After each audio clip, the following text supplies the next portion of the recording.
서울시가 도심 어디에서나 5분만 걸으면 정원을 만날 수 있는 정원도시 조성계획을 내놓았습니다. 서울 곳곳에 꽃길과 꽃밭을 만들어 시민들이 도심에서 자연을 만끽할 수 있도록 한다는 구상입니다.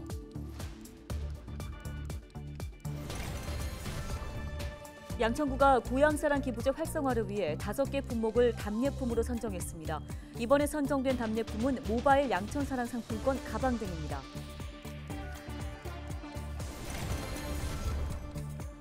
집 앞 공원에서 채 하나만 있으면 경기가 가능한 파크골프 인구가 급증하고 있습니다. 배우기 쉽고 비용도 적게 들어 노년층을 중심으로 빠르게 확산하고 있다는데요. 기자가 간다에서 직접 배워봤습니다.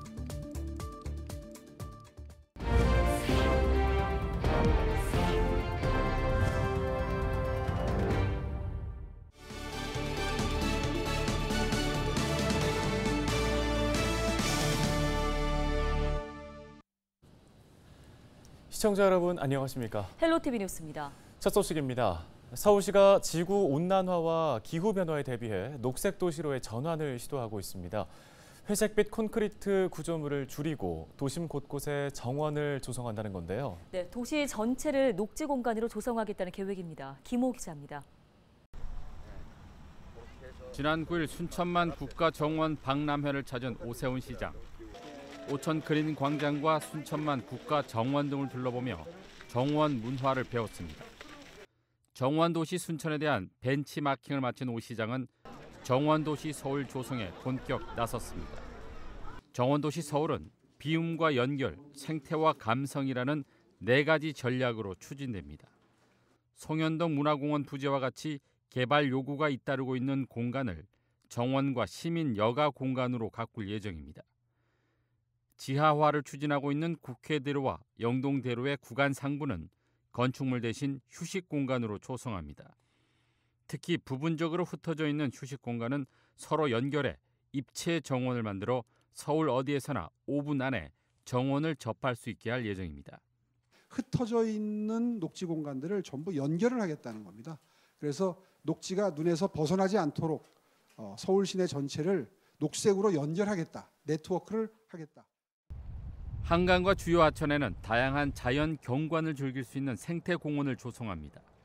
동식물이 살기 좋은 환경을 조성하고 꽃길과 꽃밭을 조성해 시민들이 도심에서 자연을 느낄 수 있도록 할 예정입니다. 무엇보다 영국의 첼시 플라워쇼와 프랑스 쇼몽의 정원 박람회처럼 정원을 도시의 대표적인 관광 상품이 될 수 있도록 서울 정원 박람회를 키워나갈 계획입니다. 정원 박람회가 끝나고 나면 그 공간이 그게 이제 영구히 지속 가능한 형태로 만들어지게 함으로써 서울 시내 곳곳에서 매년 정원 박람회가 벌어지다 보면 한 10년 뒤에는 10군데 정도의 정원 박람회의 흔적이 남은 보존된 그런 정원들이 생겨나게 되겠죠. 그런 방법으로 서울 시내 전역을 하나하나 정원으로 바꿔가겠다. 이를 위해 뚝섬 정원을 체계적이고 지속적인 관리가 가능하도록 국가 지방 정원으로 등록을 추진합니다. 또 내년부터 뚝섬 한강공원에서 봄부터 가을까지 6개월 동안 유명 해외 작가들의 수준 높은 정원을 볼 수 있는 서울국제정원 박람회를 열어 세계적인 정원 축제로 발전시킬 계획입니다. 헬로티비 뉴스 김호입니다. 양천구가 고향사랑 기부제 활성화를 위한 기부 답례품 5종을 최종 선정했습니다. 고향사랑 기부제는 개인이 자신의 주소지를 제외한 다른 지방자치단체에 기부를 하면 해당 지방자치단체가 그 기부금으로 고향사랑 기금을 조성해 취약계층 지원 등 주민 복리 증진 사업에 활용하는 제도입니다. 연간 최대 500만 원까지 기부를 할 수 있고 세액공제 혜택과 함께 기부금의 30%에 해당하는 금액을 답례품으로 선택할 수 있습니다. 양천구가 선정한 답례품은 연희 목공방 원데이 클래스 이용권, 모바일 양천사랑 상품권, 가방, 수제 과일청, 수제 과자 세트입니다. 고향사랑 기부제는 고향사랑 이음 홈페이지나 모바일 애플리케이션을 통해 참여할 수 있고 전국 NH농협은행에서 방문 기부도 가능합니다. 지자체가 어르신 보청기 구입비를 지원해야 한다는 주장이 나왔습니다. 은평구의회 황재원 부의장은 5분 발언을 통해 노인성 난청은 노년기 3대 만성질환 중 하나로 알려져 있지만 청각장애 판정을 받아야만 건강보험 급여를 지원받을 수 있다며 보청기 구입비 지원을 위한 조례 제정이 필요하다고 강조했습니다. 황 의원은 2022년 기준 은평 지역 65세 인구는 9만 200여 명으로 전체 인구 46만여 명의 약 19%를 차지하며 이 중 38%인 3만 4천여 명이 노인성 난청을 경험할 것으로 추산된다고 설명했습니다.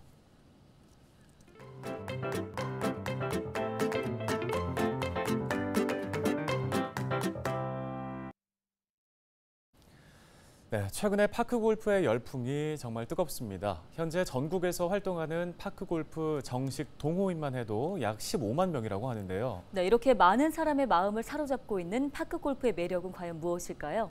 서희동 기자가 직접 체험해봤습니다. 제가 나와 있는 곳은 경북 문경시 영강변입니다. 최근에 중장년층과 노인층의 큰 인기를 끌고 있는 파크골프 대회가 이곳에서 열렸는데요. 전국에서 정말 많은 선수들이 모였습니다. 사람들의 마음을 올린 파크골프의 매력, 과연 무엇인지 한번 확인해 보겠습니다. 지난 5월 1일부터 나흘간 문경시에서 열린 파크골프 대회. 전국에서 모인 1,200여 명의 선수단이 파크골프의 선풍적인 인기를 대변했습니다. 서울시 대표 선수로 왔고요. 파크 골프가 좋아서 전국을 찾아다닙니다. 전라북도 익산에서 왔습니다. 1등하러 왔습니다. 목표 달성하고 가겠습니다. 화이팅! 제1회 때는 선수들이 약 600~700명 정도 참가하였으나 금년은 전국 유일하게 4일간 예선을 거쳐 본선에 진출하는 방법으로 약 1,200명의 선수가 참가하였습니다. 파크골프가 중장년층과 노년층을 중심으로 큰 인기를 끌면서 가족과 함께 즐기는 청년층도 늘고 있습니다. 대회장에서 만난 20대 청년에게 파크골프의 매력을 물어봤습니다. 어르신들이 그냥 혼자 산책하는 것보다 여럿이서 이렇게 이제 운동하시면서 치시는 게 저는 매력이라고 생각을 해요. 젊은 층이 즐기기에도 괜찮은 운동인가요? 네, 젊은 층에도 진짜 좋고 네, 많이 재밌더라고요. 네. 많은 사람들이 즐기고 있는 파크골프. 과연 실제로 해보면 어떤 매력이 있을지 궁금한데요. 경기 방식은 어떤지, 또 필요한 장비는 뭐가 있는지 제가 직접 배워보면서 체험하도록 하겠습니다. 파크골프는 골프의 축소판이라고 할 수 있을 정도로 경기 방식이 비슷합니다. 경기장은 한 코스에 9홀로 이루어져 있고 경기 방식과 목적 등에 따라 4코스까지 진행됩니다. 3명 또는 4명이 한 팀으로 경기를 진행하는데 18홀 기준 약 1시간 30분에서 2시간 정도 소요됩니다. 준비물은 채와 공 하나씩만 있으면 끝. 일반 골프보다 저렴한 비용이 들므로 처음 시작하는 우리 동호인들이 부담 없이 운동할 수 있는 장점이 있습니다. 파크골프는 누구나 쉽게 배울 수 있고 규칙과 장비 등이 복잡하지 않아 접근성이 뛰어납니다. 이렇게 채를 이용해서 공을 홀에 넣는 스포츠를 처음 접해본 저도 어렵지 않게 배울 수 있었는데요. 채에 공이 맞는 타격감도 상당히 좋고 또 공을 원하는 위치와 거리로 보냈을 때 느끼는 성취감도 상당합니다. 구장 이용비 부담도 적습니다. 지역과 시설관리 주체에 따라 차이는 있지만 대부분 월회비 10,000원 또는 하루 이용료 5,000원 정도로 이용할 수 있습니다. 운동 효과는 어떨까? 한 홀의 거리는 30에서 100m 정도로 18홀을 돌면 약 1000m 이상 걷게 됩니다. 또 공을 정확한 거리와 방향으로 쳐야 하므로 근력과 집중력도 키울 수 있습니다.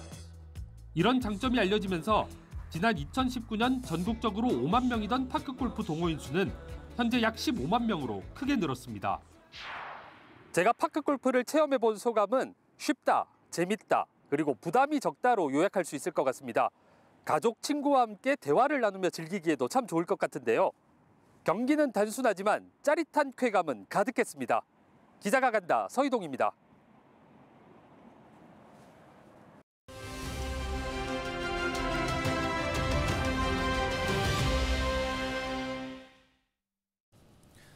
명예훼손 관련 시비가 끊이지 않고 있습니다. 한쪽에서는 표현의 자유를, 또 다른 한편에서는 사생활 침해를 주장하는데요.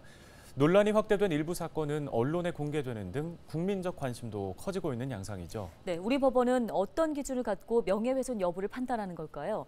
함철성 변호사와 함께 짚어보겠습니다. 화상 연결돼 있습니다. 안녕하십니까? 안녕하세요. 법률사무소 서준의 함철성 변호사입니다. 예, 변호사님, 최근에 가장 많이 본 뉴스 중에 하나입니다. 남편의 내연녀 가게 인근에서 불륜을 하지 말자는 피켓을 들고 시위를 한 여성이 재판에 넘겨졌는데 무죄를 선고받았습니다. 법원의 판단부터 좀 짚어볼까요? A씨는 2021년 10월에 남편과 불륜 관계인 B씨가 운영하는 가게 인근에서 불륜을 하지 맙시다라는 내용이 적힌 피켓을 들고 시위해 B씨의 명예를 훼손하고 영업을 방해한 혐의로 재판에 넘겨졌습니다. 재판부는 피켓 내용의 대상자가 B씨인 점을 추측하기 어려운 점을 고려했을 때 명예훼손죄가 성립하기 어렵다고 판시했는데요. 특히 피켓에는 불륜의 대상자가 B씨임을 추측할 수 있는 어떠한 문구도 기재되어 있지 않았고 B씨가 있는 건물에는 B씨 이외에도 다수의 사람이 상주하고 있는 것으로 보인다고 그 판시 이유를 밝혔습니다. 네, 대상자를 특정하지 않아서 무죄, 이렇게 특정성과 더불어서 명예훼손이 성립하려면 공연성과 비방성도 충족이 돼야 하는 걸로 알고 있거든요. 여기서 공연성이라는 게 불특정 또는 다수가 인식을 할 수 있는 상태를 뜻하는데, 그러면 한 사람한테만 말을 했다면 문제가 안 되는 거 아닙니까? 어떻습니까? 그렇진 않습니다. 대법원은 명예훼손죄에서 공연성이란 불특정 또는 다수인이 인식할 수 있는 상태를 의미하므로 비록 개별적으로 한 사람에 대해 사실을 유포하더라도 이로부터 불특정 또는 다수인에게 전파될 가능성이 있다면 공연성의 요건을 충족한다고 판시하여 공연성의 성립 요건을 널리 인정하고 있습니다. 그러므로 전파 가능성이라는 개념이 중요한데 특히 발언 상대방이 발언자나 피해자의 배우자, 친척, 친구 등 사적으로 친밀한 관계에 있는 경우 또는 직무상 비밀 유지 의무, 이를 처리해야 할 공무원이나 이와 유사한 지위에 있는 경우에는 공연성이 부정된다고 판시한 바 있습니다. 이런 점을 고려하여 전파 가능성 개념을 인식하시면 될 것 같습니다. 네, 또 하나 궁금한 점이 사실을 말해도 명예훼손이 되느냐 이 부분입니다. 어떻습니까? 우리나라에서는 공연히 허위 사실을 말하는 것뿐만 아니라 진실한 사실을 말하는 사실적시 명예훼손죄도 처벌하고 있습니다. 외국에서는 일본을 제외한 다른 국가에서 사실적시 명예훼손을 형사처벌하는 예는 드문 실정입니다. 미국에서는 몬타나 주 등 일부 주가 명예훼손을 형사처벌하는 규정을 두고 있으나 실제 기소하는 사례는 거의 없고 대부분 민사상 손해배상 문제로 다루고 있습니다. 우리나라에서도 명예훼손죄와 관련하여 사실적시의 경우 폐지하자는 움직임도 있으나 아직 우리나라에서는 사실을 말하더라도 형법상 명예훼손죄로 처벌하고 있으므로 누군가와 대화할 때 특히 사적 자리에서 남의 흉을 보는 경우 각별히 유의하실 필요가 있습니다. 네, 알겠습니다. 도움 말씀 여기까지 듣겠습니다. 함철성 변호사였습니다.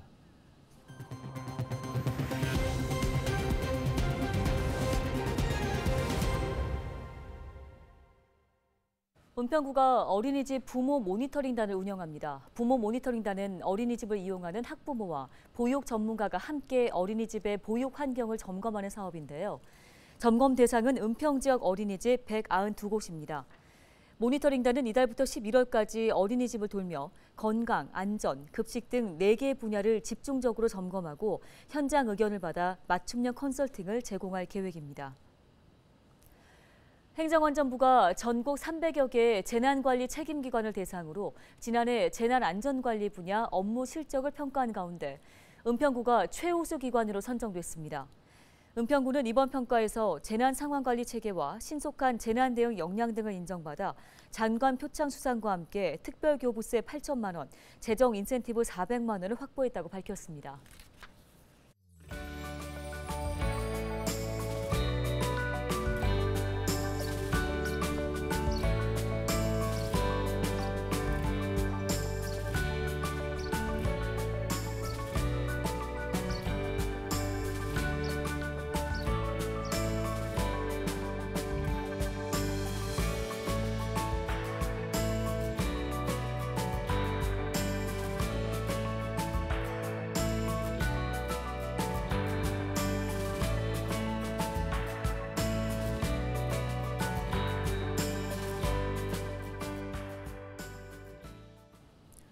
오늘 저희가 준비한 소식 여기까지입니다. 네, 시청해주신 여러분 고맙습니다.